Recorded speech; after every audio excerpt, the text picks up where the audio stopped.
Olha, eu vou debater isso com muito gosto, de novo, porque eu fui ler o voto do Zanin, o que se publicou do voto do Zanin.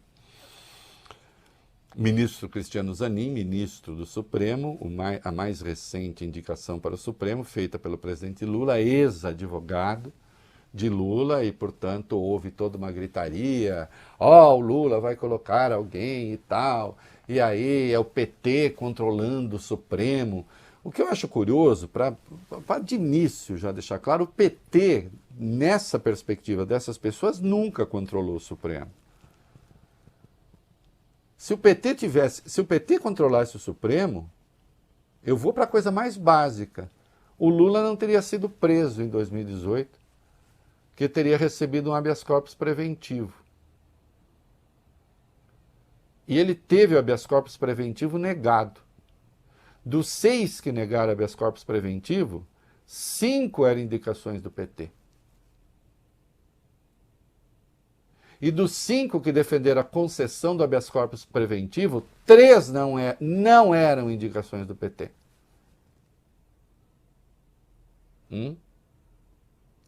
O relator do Petrolão, que fez o estrago que fez, e a meu ver, reagiu muito tardiamente aos desmandos, Edson Fachin, que se comportou como um lavajatista fanático em alguns momentos, ele e outras indicações do PT.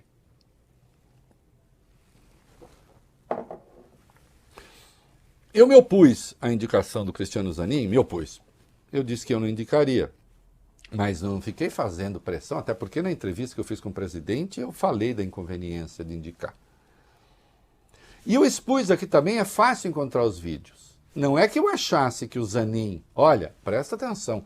Não é que eu achasse que o Zanin não tem formação intelectual. Formação intelectual ele tem. Não é que eu achasse que não indico o Zanin porque o Zanin vai lá fazer todas as vontades do Lula. Ou do PT. Nessas horas o meu temor é o contrário. E eu expus isso à época. Há essa pressão... Não vai lá, hein? Não vai ser braço do PT, não vai ser... Por mais frio que o ministro seja, acho que há uma certa tentação de demonstrar eu não sou quem você está pensando. Mas quem é esse você, Voglio Bene? Quem é esse você, Larissa? No dia em que você se deixa... Eu não estou falando o que aconteceu com o Zanin, eu estou lançando uma tese. Eu jamais... me deixo sequestrar pelos meus adversários ou por aqueles que gostam de mim. Eu já contrariei muita gente que gosta de mim, com as minhas opiniões, e não me deixo patrulhar por aqueles que eu sei que não gostam. Porque não é para eles que eu falo. Não falo só para quem gosta, falo para todo mundo e falo o que eu penso. Se o meu objetivo fosse não contrariar quem gosta de mim, à época o meu público era majoritariamente conservador, etc. Quando eu vi que o Lula foi condenado sem prova, né, Zanin? Eu de cara disse, não tem prova. Eu de cara disse que o Sérgio Moro não era o juiz. A partir, aliás, de um embargo de declaração. A partir do embargo de declaração.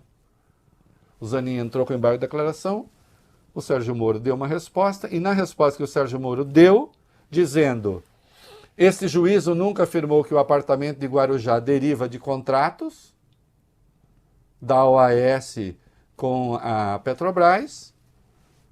A hora que o Moro escreveu aqui no embargo de declaração, ficou evidente que ele não era o juiz da causa. Porque se o apartamento, que ele dizia ser do Lula, não era do contrato, por que ele era o juiz? Se ele era o juiz das causas relativas à Petrobras. Né? Então, observem, a minha questão sempre é a independência. A independência não consiste, claro, em fazer tudo o que esperam de você, mas também não consiste em fazer o contrário do que esperam de você, vale bem. Sim. Porque senão dá na mesma. Uhum. Vocês entenderam? Sim. Ficar refém, né? Fica refém. Fica refém. Ah, agora quero só ver se o Reinaldo vai falar tal coisa. Prove que você é independente e fale o que eu quero que você fale. Ó. Oh. Aí eu provo o quê? Que eu sou independente? Não, eu vou falar o que eu acho. É preciso saber o que está sendo votado no Supremo. É a constitucionalidade do artigo 28 da Lei Antidroga. E a Lei Antidroga, ela aparentemente mudou. Quando ela mudou, foi assim, vamos torná-la mais amena. E não vamos mandar para a cadeia aquele que é apenas o consumidor. Isso está na lei. Não tem cadeia para quem é consumidor. Mas como inexiste lá a quantidade de droga, o que é que acontece? Vira a decisão de quem está lá, do policial, do juiz, do Ministério Público, ou na ordem do policial, do Ministério Público, do juiz. Eles definem. Eles definem. Não é? Oh, mas... E aí vem alguns juristas, meu Deus. Né? Oh, o Supremo agora resolveu legislar e dizer quando é tráfico, quando... Não está entendendo nada. Essa questão está em julgamento no Supremo porque, em razão das omissões da lei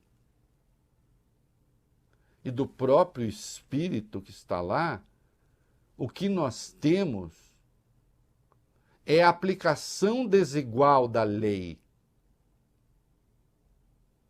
A aplicação desigual da lei que prejudica os pobres, os pretos e os jovens. E que prejudica, voglio bene, os pobres, pretos e jovens numa pessoa só. Que lotam os presídios aos milhares. E poderia estar falando aqui alguém que é favorável à legalização das drogas. Eu não sou. Mas não é que eu não seja por um princípio moral. Oh, meu Deus! Nós vamos ver daqui a pouco o que o álcool provoca. Oh, meu Deus, como estamos? As drogas... Não, minha questão não é essa. A minha questão é que um país que faz fronteira com 10 outros, 3 deles produtores intensivos de droga, Colômbia e Bolívia de cocaína e o Paraguai de maconha.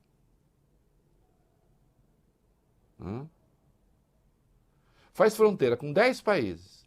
Tem mais de 7 mil quilômetros de litoral. Se a gente considerar as reentrâncias, vale bem, dá 9 mil quilômetros. Uhum. As baías.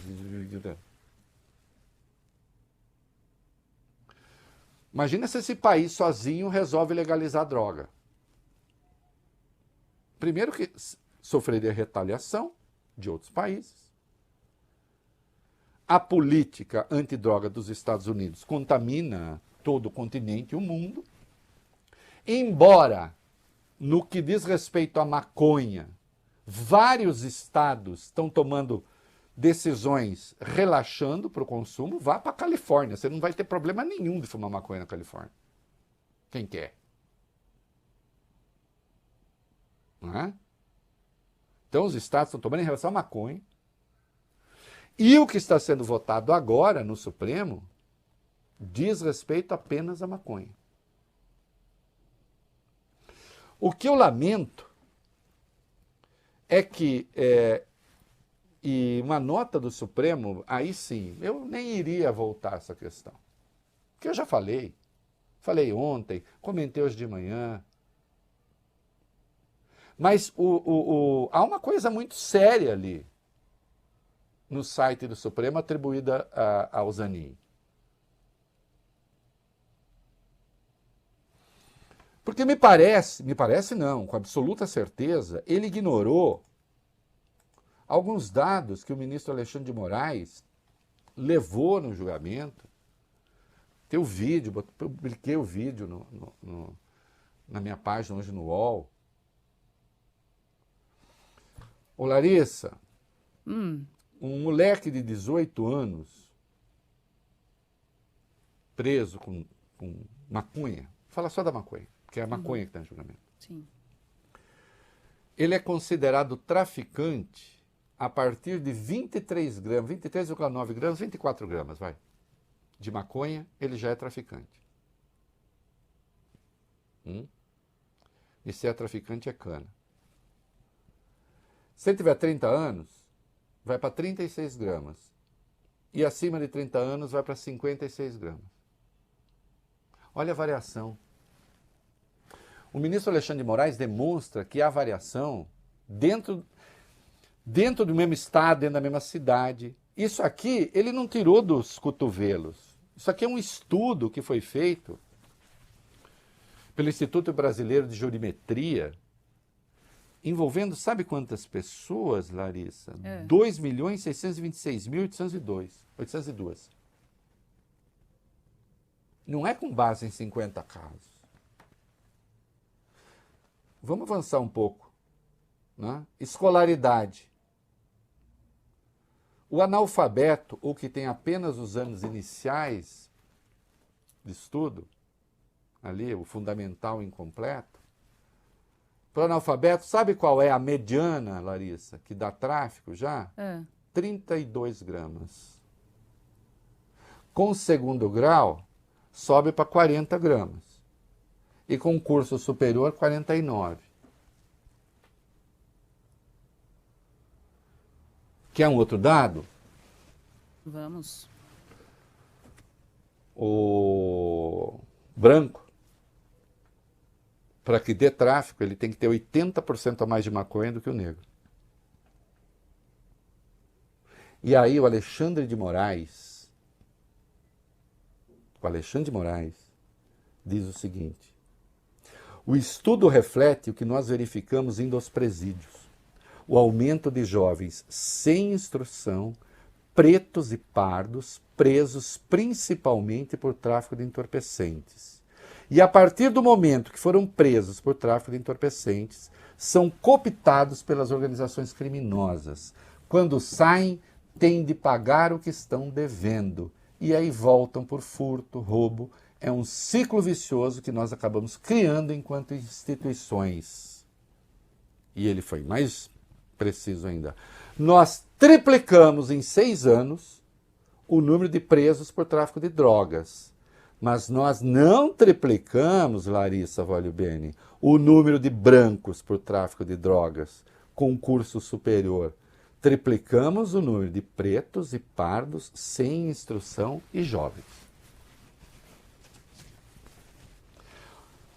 Eu me pergunto, um ministro do Supremo pode ignorar isso aqui? Ao votar? Mas aí vem o jurista, os sedizentes juristas. Papel do Supremo não é esse. O papel do Supremo é zelar para que a Constituição e as leis sejam igualmente aplicadas a todos.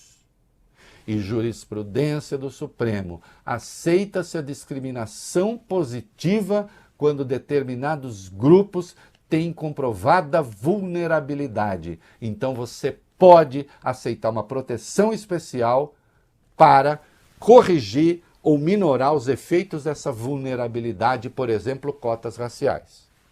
Agora, você não pode fazer o contrário. Você não pode usar a lei para discriminar negativamente, para pegar pretos e pobres, ou, na expressão já conhecida de Caetano e Gil, os pobres de tão pretos e pretos de tão pobres, e, ao aplicar a lei, provocar esse efeito que se vê. Será que é possível ignorar isso? Será que se trata apenas de uma coisa diletante? Ah, são os maconheiros de sempre querendo não sei o quê. Não, eu não consumo maconha, não gosto. Olha, eu consumo coisa que não presta, infelizmente. E vocês não devem fazer cigarro. Bem menos do que já foi, mas não parei. Mas eu não convivo bem com gente que consome droga, porque está sempre... Parece sempre que não está muito aqui. Acho ruim. Vi carreiras sendo destruídas por causa disso. Agora, a legislação que está aí, ela não está coibindo isso. Eu insisto, a legalização não é resposta pelas questões que eu já abordei aqui. Agora, você tem uma aplicação da lei que lota os presídios de jovens pretos e pobres que traficantes não são, mas podem se tornar. Você fechar os olhos para isso, aí me desculpe. Eu não posso achar que esse voto é apenas equivocado. Ele é equivocado, mas ele tem um potencial de malignidade para a sociedade que precisa ser considerado. E aí, eu leio no site do Supremo o seguinte, e só por isso eu voltei a esse tema, e acho isso aqui, ministro Zanin, com a devida vênia, tem uma matéria, tem um texto da Bela Megali no Globo, e certamente ela falou com o senhor ou falou com alguém do seu entorno com a sua autorização, e não estou especulando sobre fontes, eu já vou tratar disso aqui, mas lá está escrito o seguinte, o ministro Cristiano Zanin reconhece discrepâncias na aplicação judicial do artigo 28, que leva ao encarceramento em massa de pessoas pobres, negras e de baixa escolarização. Contudo, entende que a mera descriminalização contraria a razão de ser da lei, pois contribuirá para agravar problemas de saúde relacionados ao vício. Isso é uma tese que o senhor tem. Mas, se o senhor está entendendo, se o senhor quer falar da razão de ser da lei, eu lhe pergunto, e a razão de ser da Constituição, qual é? A razão de ser da Constituição, senhor, é a aplicação de uma lei que leva ao encarceramento em massa de pessoas pobres, negras e de baixa escolarização? Quando eu chego à conclusão que uma lei faz isso, não tem contudo. Que contudo? Contudo o quê?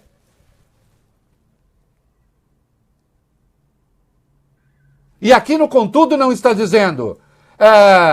o ministro Cristiano Zanin reconhece discrepâncias na aplicação judicial do artigo 28 que leva ao encarceramento de brancos, louros, de olhos azuis e universitários. Contudo, e seria absurdo mesmo assim, hein? Seria absurdo contudo mesmo assim. Só que esse contudo, o senhor sabe, não tem a menor chance de acontecer. Porque o contudo acontece com aqueles com quem tudo acontece.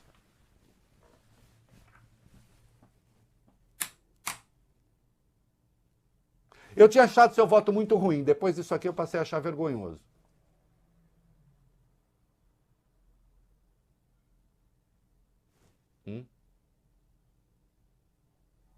E aí sim, eu me pergunto se o senhor não está interessado em atrair a atenção. Está atraindo, porque foi aplaudido pela extrema-direita, está sendo aplaudido pela extrema-direita.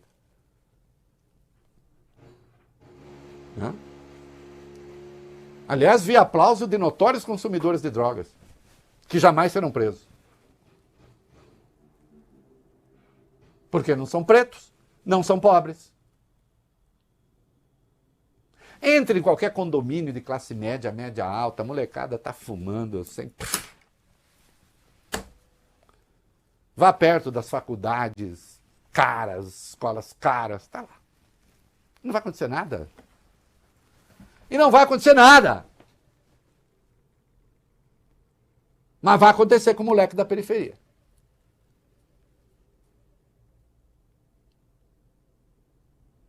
É disso que se cuida.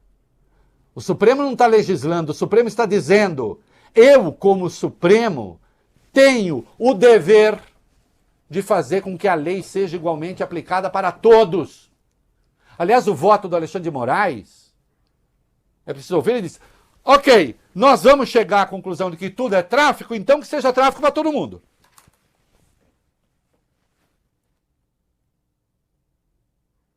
Aí o Zanin fala assim: não, mas eu concordo que se estabeleça uma quantidade. Ele está querendo, porque ali os ministros divergem sobre 25 gramas, 60 gramas, blá, blá. Eu concordo que se estabeleça uma quantidade. Sim, mas continuará a ser crime. Né? Continuará a ser um problema da polícia. E não um problema que é de saúde também. A perda da primariedade, porque deixa de ser... Se é crime...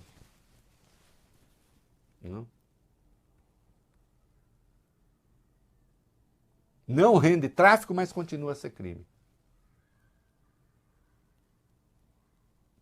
E nós sabemos como as leis são aplicadas. Elas são aplicadas aqui.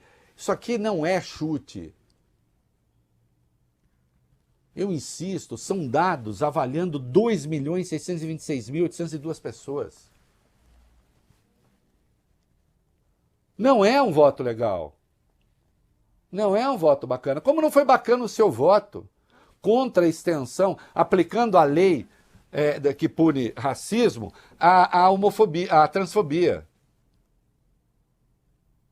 No caso da injúria racial, aplicar a transfobia. O senhor foi o único a votar contra. O André Mendonça se deu por impedido. E o senhor votou contra, até o Nunes Marques votou a favor. O senhor votou contra porque disse: estamos tratando de embargos de declaração e em embargos de declaração não se pode alterar o julgado. O senhor sabe, porque eu sei, que há alterações sim. Se a omissão é importante, há alteração sim. E me parece que foi um outro voto para tentar dizer: olha, eu não sou quem vocês pensam, eu sou quem sou.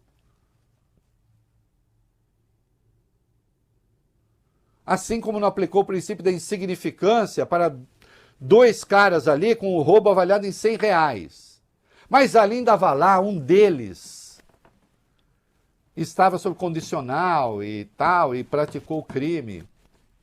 Tem jurisprudência do STJ, eu sou justo. Caso da transfobia, não. Se o argumento é aquele, eu até aceitaria, discordaria. Mas você poderia dizer: não, porque transfobia não é papel do Supremo, tem que ter o Congresso. Não. Que é o que a extrema-direita fala. Embora, né, a jurisprudência do Supremo tenha deixado claro que o tribunal tem de aplicar igualmente a Constituição a todos. Ele tem de zelar por isso. E se existe lá um Congresso para punir a transfobia, a homofobia e não pune, então o Congresso pode, por intermédio de uma ação que declara a omissão do Congresso no seu papel, fazer o que fez: estender a punição para racismo aos crimes de homofobia. Não é? Agora, o senhor usou uma firula técnica, mas no Supremo temos casos de votos que mudaram em razão de embargos de declaração. Agora, com alguma base técnica, o senhor esse negócio de dizer o contudo reconhece discrepância? Não, é mais do que discrepância. Tanto não é só discrepância, senhora, assim, porque é uma palavra, né? O senhor fala em encarceramento em massa. O senhor reconhece o encarceramento em massa de pessoas pobres, negras e de baixa escolarização.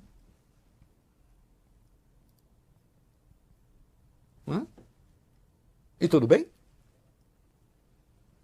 A Constituição não está sendo violada nesse caso? É uma pergunta. Está, né? Está sendo violada. Eu, mais de uma vez, já exaltei as suas qualidades como advogado, acho que atuou, enfim, em defesa do presidente Lula. O senhor sabe o peso e a importância que a Vaza Jato teve, né? Muita gente não gosta de reconhecer, mas o senhor sabe que eu sei do que eu estou falando, né? Teve um peso gigantesco. Não é mesmo?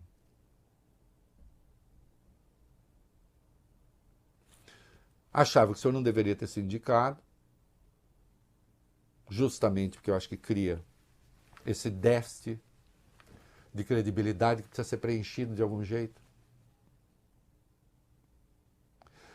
Agora, não estou dizendo que aconteceu, mas examine bem se esse déficit de credibilidade, nesse particular, ele não está sendo preenchido pelo encarceramento em massa de pessoas pobres, negras e de baixa escolarização.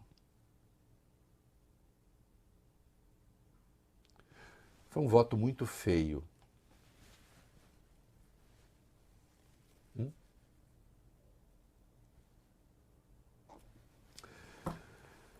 A Bela Megali, no Globo, publicou a seguinte nota. Zanin passou a ser criticado pela esquerda por votos considerados conservadores sobre homofobia, discriminação do porte de maconha para uso pessoal. Há pessoas do meio jurídico, Zanin disse, que vê nessas críticas um hiperpoliciamento de suas manifestações. Não tem hiperpoliciamento. Todo ministro do Supremo está sujeito a escrutínio e o senhor está também. E ninguém está ofendendo a sua honra. E avalia que estão tentando usá-lo para pressionar Lula em relação ao perfil de quem ocupará a segunda vaga no STF. Aqui já é ruim. Aqui já é ruim, porque o senhor desqualifica a crítica. A crítica seria mero truque para tentar influenciar o presidente. Aliás, o senhor é a melhor prova de que o presidente não é influenciável, né? Porque se o presidente fosse influenciável, ele não teria escolhido o senhor para o Supremo. E ele decidiu que era o senhor.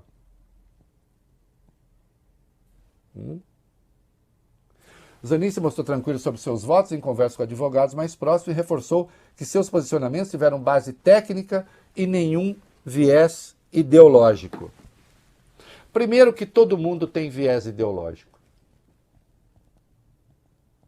O senhor também. A questão é saber se vou votar agora para provar que não tenho. Aí já é o viés ideológico funcionando pelo avesso. O que também é muito ruim.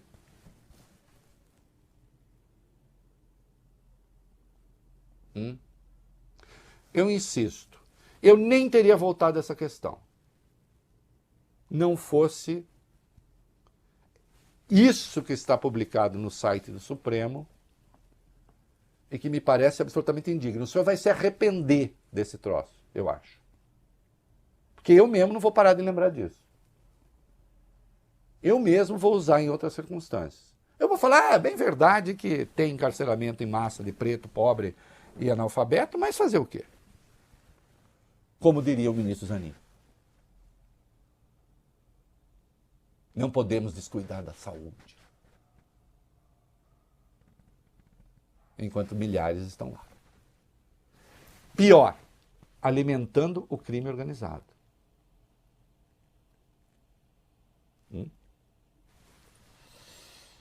E eu separei, ministro Zanin, eu vou grudar aqui, é uma coisa que parece descolada desse assunto, mas não é. Isso que eu chamei aí, álcool, vale bem. Vamos trazer essa informação para o ministro Zanin. Ele deve ter lido, mas é bom colocar nesse contexto. Vai lá. Uma análise inédita feita a partir dos resultados de um inquérito nacional e de um teste da Organização Mundial da Saúde mostra que 6 milhões de brasileiros, o que representa 4% da população adulta, tem um padrão que indica consumo perigoso de bebidas alcoólicas com risco de dependência. As maiores prevalências desse risco foram encontradas entre os homens, 6,6% contra 1,7% entre as mulheres. Também entre as pessoas entre 45 e 54 anos, com 6,9%, com 9 a 11 anos de estudo, com 5%, residentes das regiões Centro-Oeste e Norte, com 6,8%, e pretos e pardos, 4,7%. Esses dados foram extraídos do Covitel, inquérito telefônico de fatores de risco para doenças crônicas não transmissíveis em tempos de pandemia, que ouviu 9 mil brasileiros de janeiro a abril deste ano, de 2023, sobre vários fatores de risco para doenças crônicas, entre os quais o consumo de álcool está presente. O Covitel foi desenvolvido pela Vital Strategies, Organização Global de Saúde Pública, e pela Universidade Federal de Pelotas, com financiamento da Humane, Associação Civil Sem Fins Lucrativos que apoia projetos em saúde pública. Na análise foram avaliados 3 aspectos: episódios de consumo abusivo, frequência semanal de consumo e risco ou de indício de dependência. Para esse último item, os pesquisadores aplicaram um instrumento de avaliação da OMS chamado AUDIT, que é o teste de identificação de distúrbios no consumo de álcool. Olha aí, ministro. Dados esses números e essas circunstâncias, com 6 milhões de pessoas que podem ter problemas em relação ao álcool, e considerando que o seu voto resolvesse entrar na saúde, seria urgente começar, sei lá, proibir álcool, por exemplo. Punir o consumo de álcool para preservar a saúde dos brasileiros. O que é que ia acontecer mesmo? Já aconteceu, né? O mundo já conhece essa experiência. Não é? O senhor fique certo. O senhor está se sentindo patrulhado? No que depender de mim, continuarei a patrulhar. Porque eu faço isso com todos os ministros. Sempre fiz. Não será com essa coisa olímpica, assim, não me toque, que o senhor vai ficar acima da crítica e tal. Ah, eu estou cantando e andando para sua crítica, Reinaldo. Continue cantando e andando, porque eu continuarei a fazer sempre que achar necessário. Não é? E arremato lembrando o ministro que já lembrei aqui. Menezes Direito. Quando o Lula indicou, a esquerda caiu de pau, porque ele era um católico conservador. E sempre votou ali com um rigor técnico impressionante. Né? Aliás, e eu concluí meu texto assim hoje no UOL, eu defendi muito o nome de Alexandre de Moraes, a indicação, feita pelo Michel Temer. E eu lembro que as esquerdas caíram de porrete. Né? E alguém poderia dizer, Valio Bene, não sem razão prática, que o Alexandre também surpreende de algum jeito. Um ministro que enfrentou, né, com galhardia, golpes, etc. Não sozinho, mas teve um papel preeminente nisso. E alguém poderia dizer, também o Alexandre, de algum modo, traiu o seu público. Nem é o caso. Porque isso era quem não conhecia o menino. Mas vai lá. Alguns conservadores, nem é o caso. Mas eu lhes digo o seguinte, se o ministro contraria o seu público em favor do pacto civilizatório, eu aplaudo. O que não pode é, eventualmente, trair seu público contra o pacto civilizatório.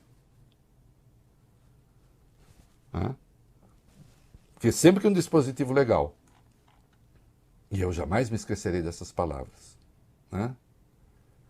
estiver contribuindo para o encarceramento em massa de pessoas pobres, negras e de baixa escolarização, então nós estamos atuando contra o pacto civilizatório.